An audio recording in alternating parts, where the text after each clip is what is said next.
নাহমাদুহু ওয়া নাস্তাইনুহু ওয়া নুসাল্লি আলা রাসূলিহিল কারীম, আম্মা বা'দ।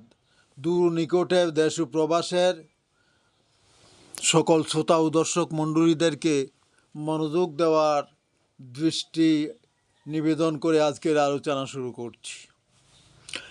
এক ব্যক্তি তার স্ত্রীকে বলল, তুমি কি প্রতিবেশীর হক আদায় করতে চাও না? সে বলল, না।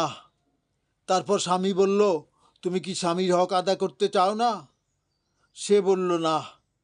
তারপর স্বামী বলল, তুমি কি আল্লাহর হক আদায় করতে চাও না? সে বলল, না। তাহলে সে